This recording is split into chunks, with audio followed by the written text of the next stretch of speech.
بسم اللہ الرحمن الرحیم۔ شروع اللہ کے نام سے جو بڑا مہربان اور نہایت رحم کرنے والا ہے۔ اللہ تعالیٰ نے نبی کریم صلی اللہ علیہ وآلہ وسلم سے فرمایا، جو رمضان کا چاند دیکھ کر یہ کلمہ پڑھے گا اس کے 1000 سال کے گناہ معاف ہوں گے اور اسے 1000 سال کی عبادت کا ثواب دوں گا۔ محترم ناظرین، آج آپ کی خدمت میں رمضان کی آمد کے حوالے سے ایک ایسا کلمہ پڑھنے کا وظیفہ لے کر آئی ہوں کہ جس کے بارے میں اللہ تعالیٰ نے نبی کریم صلی اللہ علیہ وآلہ وسلم سے فرمایا کہ جو شخص بھی رمضان کا چاند دیکھ کر یہ کلمہ پڑھے گا اس کے 1000 سال کے گناہ معاف ہوں گے اور اسے 1000 سال کی عبادت کا ثواب ملے گا۔ تو ناظرین محترم، ماہ شعبان کا مہینہ اختتامی مراحل میں ہے اور یہ بہت بابرکت مہینہ تھا۔ یہ نبی پاک صلی اللہ علیہ وآلہ وسلم کا مہینہ ہے جس کو ہم نے غفلت میں گزار دیا۔ جیسا کہ ہم نے رجب کے بابرکت مہینے کو غفلت میں گزارا، اس مہینے میں ہم نے وہ سارے نیک اعمال جن کی وجہ سے اللہ تعالیٰ کی رحمتیں اور برکتیں نازل ہوتی ہیں، اور اس مہینے میں اللہ تعالیٰ کو راضی کرنے کا جو وقت تھا اس کو ہم نے غفلت میں گزار دیا۔ اب رمضان کی آمد پر ہم نے ایک کلمے کا ایسا عمل کرنا ہے کہ جس سے اللہ راضی ہو جائے گا، اس کا محبوب راضی ہو جائے گا۔ جس بندے سے اللہ اور اس کا محبوب راضی ہو جائے تو پھر دنیا اس کے قدموں میں ہوگی، دنیا کی ہر چیز اس کو مل جائے گی، لیکن آپ نے اللہ پر یقین کے ساتھ، اللہ پر بھروسے کے ساتھ، سچے دل کے ساتھ نیک اعمال کرنے ہیں، اللہ سے گناہوں کی توبہ کرنی ہے۔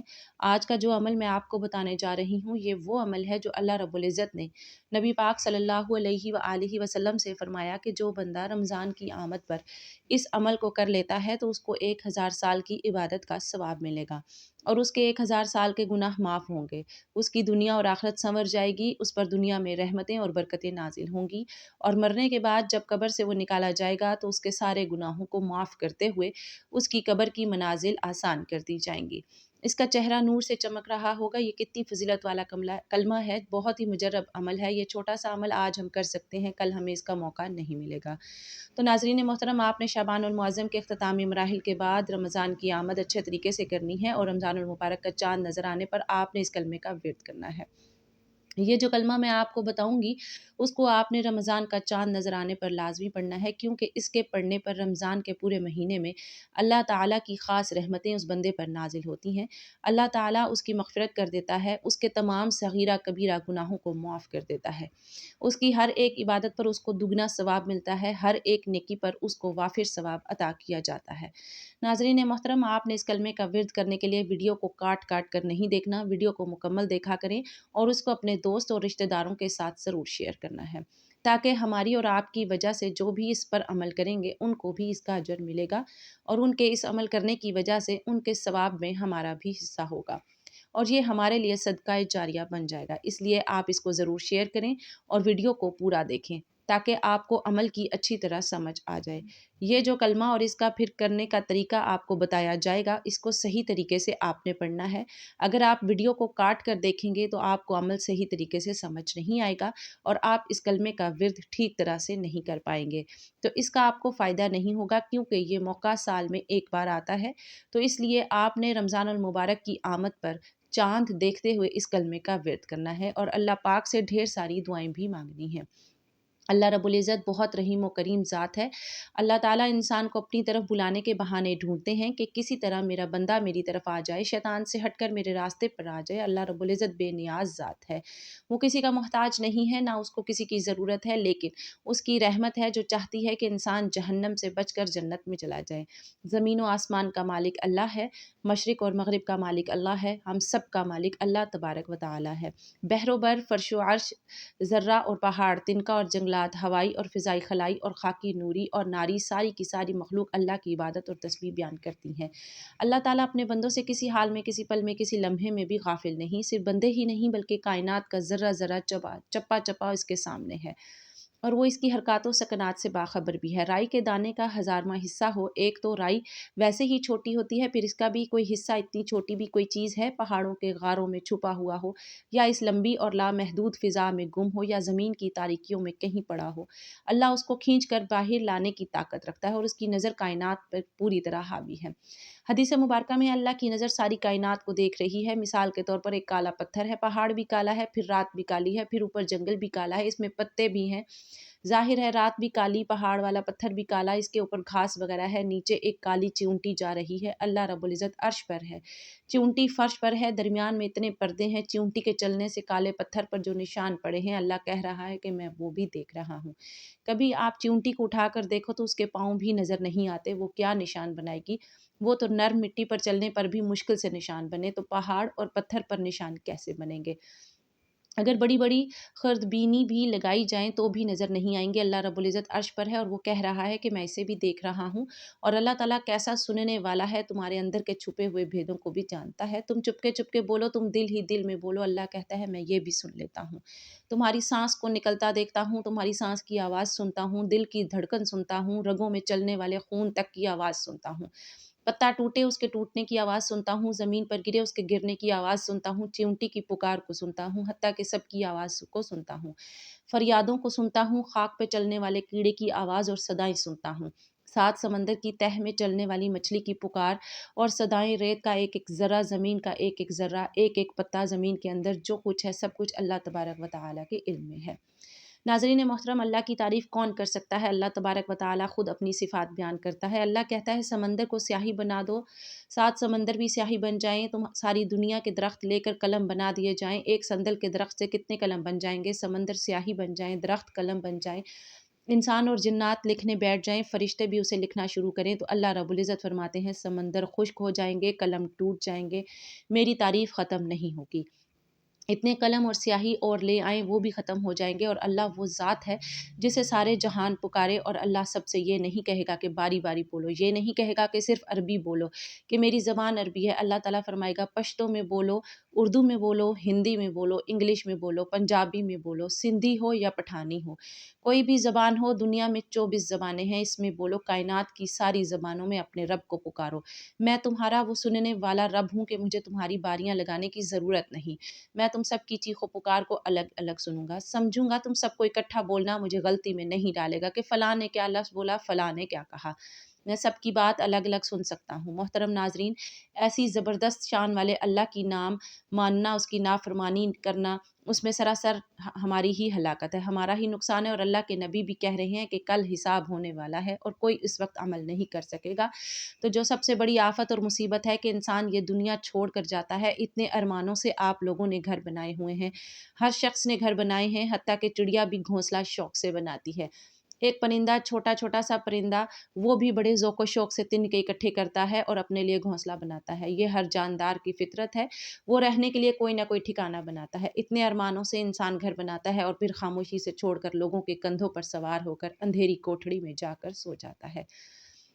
حبیب ابن عمر رحمۃ اللہ علیہ ایک تابعی ہیں، صحابہ اکرام رضی اللہ تعالیٰ عنہم اجمعین کے شاگرد، بڑے خوبصورت تھے، قید ہو گئے، کل 10 آدمی تھے، 9 کو انہوں نے قتل کر دیا اور ان کو پکڑ لیا۔ رومن سردار نے کہا میں اس کو اپنا غلام بناؤں گا، قید میں لے کر کہنے لگا اگر تو ایسا ہی ہو جا تو میں تجھے اپنی بیٹی دے دوں گا، تجھے اپنی ریاست میں حصہ بھی دوں گا۔ انہوں نے فرمایا تو اگر سارا جہان بھی دے دے یہ نہیں ہو سکتا، کفر تو بے حیا ہوتا ہے، حیا تو سراسر اسلام میں ہے۔ اس نے اپنی بیٹی سے کہا اس سے بدکاری کرو، جب یہ اس رخ پر آئے گا تو اسلام بھی میں چھوٹ جائے گا۔ روم کی لڑکی تھی، ادھر روم کا حسن، ادھر عرب کی جوانی، آگ بھی تیز اور قوت بھی جوان ہے، اور یہ دو ہیں، تیسرا بھی کوئی نہیں ہے، اب یہاں ساری رکاوٹیں ختم ہیں، اور وہ دعوت دے رہی ہے، اور یہ نوجوان اپنی نظر جھکانے کی لذت چکھے ہوئے ہے، اسے پاک دامنی کی لذت کا پتہ ہے، لہٰذا اس کی نظر اٹھنے کا نام ہی نہیں لیتی۔ اس نے سارے جتن کر مارے، اپنے حسن کا ہر تیر آزمایا، اپنے مکر کا ہر جال پھینکا، لیکن پاک دامنی کی تلوار نے ہر جال کی ہر تار کو توڑ دیا اور ہر تیر کو بیکار کر دیا۔ آخر 3 دن کے بعد اس نے ہتھیار ڈالے، کہنے لگی اللہ کے بندے یہ تو بتا تجھے کون روکتا ہے، آج تیسرا دن ہے تو نے مجھے نظر اٹھا کر نہیں دیکھا، روکنے والا کون ہے؟ اس نے کہا مجھے روکنے والا وہ ہے جو نہ سوتا ہے نہ اونگتا ہے اور جو مجھ سے غافل نہیں، میں اس سے غافل ہوں، وہ میرا رب ہے جو عرش پر بیٹھا ہے، مجھے دیکھ رہا ہے کہ میری محبت غالب آتی ہے یا شہوت غالب آتی ہے، مجھے آگے کرتا ہے یا شیطان کو آگے کرتا ہے۔ اے لڑکی، مجھے میرے رب سے حیا آتی ہے، اس لیے میں نے اپنی طاقت کو روک رکھا ہے۔ وہ باہر نکل کر اپنے باپ سے کہنے لگی آپ نے مجھے کس پتھر کے پاس بھیجا، کس لوہے کے پاس بھیجا ہے جو نہ دیکھتا ہے نہ کھاتا ہے، میں کہاں سے اسے گمراہ کروں؟ محترم ناظرین، اللہ تعالیٰ کی ذات کا سے ڈرو اور خوف انسان کو اس حد تک لے جاتا ہے کہ آج ہم کیا کر رہے ہیں یہ ہمیں سوچنا ہوگا۔ حضرت سلیمان فارسی رضی اللہ تعالیٰ عنہ کو کون نہیں جانتا۔ حضرت حسن بصری رحمۃ اللہ علیہ نے فرمایا، اگر تمہارا دشمن اللہ کا نافرمان ہے تو مجھے بدلہ لینے کی کوئی ضرورت نہیں، اللہ تعالیٰ خود اپنے نافرمان کا بدلہ چکائے گا۔ جو مجھے بن کے مر گیا تو کیسے عبرتناک طریقے سے قبر اس کا حشر کرے گی۔ ساری دنیا کے انسانوں کو اس نے آنے والے دن سے بچانا ہے اور اپنے آپ کو بھی بچانا ہے، گرمی سردی سے بھی بچانا ہے۔ یہ حقوق کا معاملہ ہے، لیکن اپنے آپ کو جہنم کی آگ سے بچانے کے لیے اللہ نے فرمایا، جس کا ترجمہ جس آگ کا ایندھن ہم اور آپ ہیں۔ اس آیت کو سننے کے بعد حضرت سلیمان فارسی رضی اللہ تعالیٰ عنہ روتے ہوئے باہر نکلے، 3 دن غائب رہے اور کسی کو نہیں ملے۔ نبی کریم صلی اللہ علیہ وآلہ وسلم نے فرمایا، ان کو تلاش کرو۔ جب تلاش شروع ہوئی تو پہاڑی میں بیٹھے ہوئے تھے، سر پر مٹی ڈالی ہوئی تھی اور رو رہے تھے کہ اس آگ کی حالت کیا ہوگی جس کا ایندھن انسان اور پتھر ہیں۔ ان کو پکڑ کر آپ صلی اللہ علیہ وآلہ وسلم کی خدمت میں لایا گیا تو فرمایا، کس آیت نے مجھے بے قرار کر دیا؟ آپ صلی اللہ علیہ وآلہ وسلم نے فرمایا، آپ ان میں سے نہیں ہیں۔ سلیمان فارسی رضی اللہ تعالیٰ عنہ تو وہ ہیں جس کو جنت خود ہی چاہتی ہے، جس کو جنت چاہے وہ جنگلوں اور پہاڑوں میں نکل جائے، اور جس کو کچھ پتہ ہی نہیں جنت اور جہنم کا، وہ مزے کی نیند سو جائے۔ ایک صحابی تہجد کی نماز میں رو رہے تھے کہ اللہ جہنم کی آگ سے بچا۔ کسی نے آ کر دیکھا اور فرمایا، ارے بھائی، تو نے کیا کر دیا؟ تیرے رونے کی وجہ سے آسمان میں صف ماتم بچھی ہوئی ہے، تیرے رونے نے فرشتوں کو بھی رلا دیا ہے۔ ایسا درد اور غم ان کے اندر اتر گیا تھا، اور آج ہم کو 5 وقت نماز پڑھنے کی بھی ہمت نہیں ہوتی، کیونکہ ہمارے دلوں کے اندر اللہ کا ڈر اور خوف نہیں۔ جو لوگ اللہ سے ڈرتے ہیں وہ دنیا سے بھاگتے ہیں، اور جو دنیا کے پیچھے بھاگتے ہیں دوزخ ان کے منتظر ہے۔ ایک نوجوان نے دوزخ کا ذکر سنا اور کپڑے اتار دیے اور جا کر ریت پر لیٹ گیا اور تڑپنے لگا اور کہنے لگا، اے نفس دیکھ، دوزخ کی آگ، یہ ریت کی آگ برداشت نہیں ہوتی۔ اے نفس دیکھ، دوزخ کی آگ، یہ ریت کی آگ، دوزخ کی آگ کیسے برداشت کرے گا؟ رات کو مرغا بن کر ساری رات سوتا ہے اور دن کو بیکار پھرتا ہے، تیرا کیا بنے گا؟ حضور صلی اللہ علیہ وآلہ وسلم یہ سارا منظر دیکھ رہے تھے۔ فرمایا، ادھر آ، تجھے خوشخبری سناؤں، تیرے لیے آسمان کے سارے دروازے کھول دیے گئے ہیں اور اللہ خوش ہو رہا ہے اور فرشتوں سے کہہ رہا ہے، دیکھو میرا بندہ ایسا ہوتا ہے۔ ان کے دلوں میں اللہ کا اتنا ڈر اور خوف تھا کہ اللہ تعالیٰ خوش ہو کر فرشتوں سے فرما رہے ہیں، دیکھو میرا بندہ ایسا ہوتا ہے۔ اور آج ہم اللہ تعالیٰ کی کتنی نافرمانیاں کرتے ہیں۔ اللہ تعالیٰ ہمیں اچھے اور نیک عمل کرنے کی توفیق عطا فرمائے، آمین۔ فقیہ رحمۃ اللہ علیہ اپنے سن کے ساتھ حضرت ابو درداء رضی اللہ تعالیٰ عنہ سے حضور اقدس صلی اللہ علیہ وآلہ وسلم کا یہ ارشاد نقل کرتے ہیں، کیا میں تمہیں بہترین عمل نہ بتاؤں جو تمہارے مالک کے ہاں بہت ہی پاکیزہ ہے، تمہارے درجات کو بہت ہی بلند کرنے والا ہے، تمہارے لیے سونا اور چاندی خرچ کرنے سے بھی بڑھ کر ہے، بلکہ اس جہاد سے بھی بڑھ کر ہے جس میں تم دشمنوں کے سر قلم کرو اور وہ تمہیں شہید کرے؟ فرمایا، ضرور، ارشاد فرمائیے۔ آپ صلی اللہ علیہ وآلہ وسلم نے فرمایا، وہ اللہ کا ذکر ہے۔ حضرت معاذ بن جبل رضی اللہ تعالیٰ عنہ فرماتے ہیں، اولاد آدم کو کوئی ایسا عمل نہیں جو اسے اللہ تعالیٰ کے عذاب سے ذکر اللہ سے بڑھ کر نجات دے سکے۔ عرض کیا، کیا جہاد بھی ایسا نہیں؟ ارشاد فرمایا، جہاد بھی ایسا نہیں، کیونکہ اللہ تعالیٰ کا ارشاد ہے جس کا ترجمہ ہے کہ اللہ تعالیٰ کا ذکر سب سے بڑی چیز ہے۔ حسن بصری رحمۃ اللہ علیہ فرماتے ہیں، حضور اقدس صلی اللہ علیہ وآلہ وسلم سے پوچھا گیا، کون سا عمل افضل ہے؟ ارشاد فرمایا، مرتے دم تک ذکر اللہ کے ساتھ رطب اللسان رہنا۔ مالک بن دینار رحمۃ اللہ علیہ فرماتے ہیں، جو شخص مخلوق کے بجائے خالق کی یاد سے مانوس نہیں، اس کا عمل ناقص، دل اندھا اور عمر ضائع ہے۔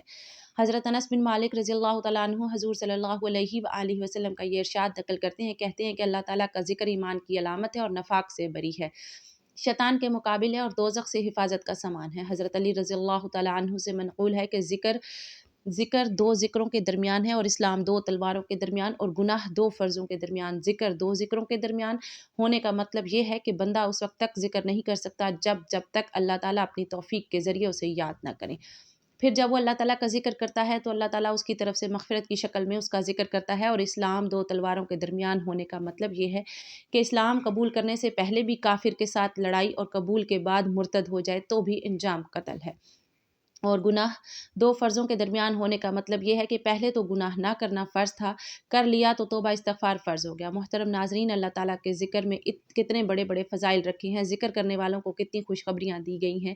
اللہ تعالیٰ ذکر کرنے والوں سے راضی ہوتا ہے، اور یہ شعبان کا مبارک مہینہ ہے۔ اس میں آپ کو رمضان المبارک کی آمد کے حوالے سے جو کلمہ بتاؤں گی، اس کی وجہ سے اللہ تعالیٰ 1000 سال کی عبادت کا ثواب، 1000 سال کے گناہ معاف، اور مرنے کے بعد اس کا چہرہ 14ویں رات کے چاند کی طرح چمک رہا ہوگا، اور اللہ تعالیٰ اس کو صدیقوں میں شامل کرے گا۔ کتنی بڑی فضیلت ہے! اگر ہمارے 1000 سالوں کے گناہ معاف ہو جائیں، ہزاروں سال کی عبادت کا ثواب ملے اس کلمے کی وجہ سے، اور پھر بھی اگر اسے ہم نہ پڑھیں تو یہ ہماری غفلت کی انتہا ہے۔ تو ناظرین محترم، اب ہم چلتے ہیں اس کلمے کی طرف کہ جس کے بارے میں اللہ تعالیٰ نے نبی کریم صلی اللہ علیہ وآلہ وسلم سے فرمایا کہ جو رمضان کی آمد پر رمضان المبارک کا چاند دیکھ کر یہ کلمہ پڑھتا ہے تو اس کے 1000 سال کے گناہ معاف کر دیے جاتے ہیں، اس کو 1000 سال کی عبادت کا ثواب مل جاتا ہے، اور اس بندے کے دنیا اور آخرت کی منزلیں جو رمضان کی آمد پر رمضان المبارک کا چاند دیکھ کر یہ کلمہ پڑھتا ہے تو اس کے 1000 سال کے گناہ معاف کر دیے جاتے ہیں، اس کو 1000 سال کی عبادت کا ثواب مل جاتا ہے، اور اس بندے کے دنیا آخرت کی منزلیں آسان کر دی جاتی ہیں۔ اسے صدیقوں میں شامل کیا جاتا ہے۔ تو اس کلمے کو آپ نے رمضان المبارک کا چاند دیکھتے ہی خلوص کے ساتھ کس طرح سے پڑھنا ہے؟ آپ نے سب سے پہلے رمضان المبارک کا چاند دیکھتے ہی 3 مرتبہ درود پاک پڑھنا ہے، ایک بار، اور ثواب کی نیت سے میرے ساتھ بھی درود پاک پڑھ لیں۔ اللہم صلی علی محمد وعلی آل محمد کما صلیت علی ابراہیم وعلی آل ابراہیم انک حمید مجید، اللہم بارک علی محمد وعلی آل محمد کما بارکت علی ابراہیم وعلی آل ابراہیم انک حمید مجید۔ 3 مرتبہ درود پاک پڑھنے کے بعد آپ نے سب سے پہلے جو کلمہ 100 مرتبہ پڑھنا ہے، لا الہ الا اللہ محمد رسول اللہ، پہلا کلمہ پڑھنے کے بعد آپ نے 3 بار درود ابراہیمی پڑھنا ہے۔ ناظرین بس اتنا سا ہی آپ نے عمل کرنا ہے۔ آپ نے رمضان المبارک کا چاند دیکھتے ہی سب سے پہلے 3 مرتبہ درود پاک پڑھنا ہے، اس کے بعد 100 مرتبہ پہلا کلمہ یعنی لا الہ الا اللہ محمد رسول اللہ پڑھنا ہے۔ اس کے اجر کے بارے میں آپ سن چکے ہیں کہ اللہ تعالیٰ اس کے پڑھنے سے آپ کے 1000 سال کے گناہ معاف فرمائیں گے، آپ کو 1000 سال کی عبادت کا ثواب دیں گے۔ سبحان اللہ، کتنی بڑی شان اللہ تعالیٰ نے اس کلمے کو دی ہے۔ اس لیے محترم ناظرین، آپ خود بھی اس کو پڑھیں، اپنے گھر والوں دوستوں کو بھی اس کے بارے میں بتائیں تاکہ جتنے لوگ اس کو پڑھیں ہم سب کے لیے یہ صدقہ جاریہ بن جائے اور اس کا اجر ہمیں ملتا رہے۔ اللہ تعالیٰ ہمیں دین کی بات سننے، سمجھنے اور اس پر عمل کرنے کی توفیق عطا فرمائے۔ میرا سنانا اور آپ کا سننا اپنی پاک بارگاہ الہی میں قبول و منظور فرمائے، آمین۔ ناظرین، گزارش ہے کہ اللہ تعالیٰ کے 99 ناموں میں سے کوئی ایک نام لکھ کر کمنٹس باکس میں ضرور شیئر کریں۔ اللہ تعالیٰ ہم سب کا حامی و ناصر ہو، آمین۔ جزاک اللہ۔